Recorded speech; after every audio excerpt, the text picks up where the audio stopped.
buenos días, Jazmín. Nos encontramos con la doctora, ella es la abogada Rosa Martínez de Baqueta. Ella es la abogada, recordemos, de Rubén Figueredo, el ambientalista que fue condenado a 2 años por reciclar pilas en la zona de Lambaré, Interramada. Bueno, ella hoy presenta ante el Tribunal de Sentencia una apelación. Ellos no están conformes justamente con la condena que se le brindó al ambientalista. Escuchemos parte. Abogada, ¿en qué se refiere la apelación que van a presentar hoy día? Sí, bueno, en realidad nosotros como parte de la defensa técnica entendemos de que el tribunal aplicó erróneamente la ley, el artículo 200, que es en el cual se acusó, el fiscal acusó sobre el artículo 200, inciso 1 y 2. Y el tribunal tomó la palabra almacenara. Y si nosotros desglosamos el artículo, el inciso 1 y 2 dicen fuera de los lugares previstos para hacerlo. Al no haber lugares previstos para hacerlo por parte de ningún municipio, y el inciso 2, numeral 2, dice o apartándose considerablemente de la normativa que hubiere. En realidad no hay ni lugares previstos para almacenar, para acopiar transitoriamente estos residuos como pilas, fluorescentes, baterías, desechos informáticos, ni había normativa. La normativa salió ahora, el 18 de septiembre del 2017.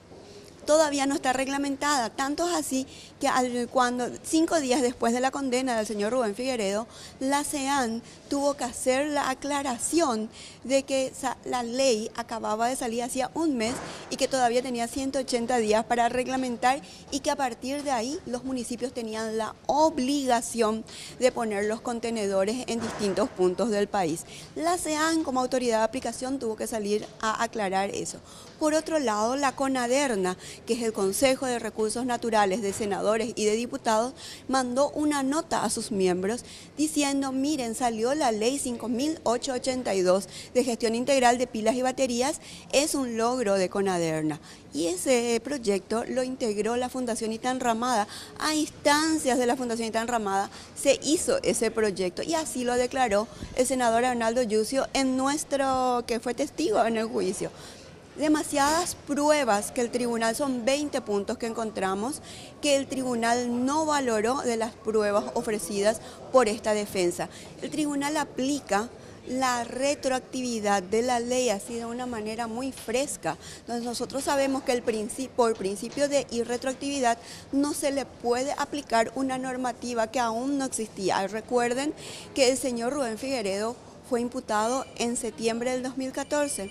Fue acusado y fue condenado ahora el 20 de octubre del 2017 y la ley todavía no está vigente. Entonces son muchos los argumentos que estamos trayendo, porque entendemos que un tribunal de apelación que sea justo va a entender que sentar un precedente como esto es sentar una jurisprudencia nefasta.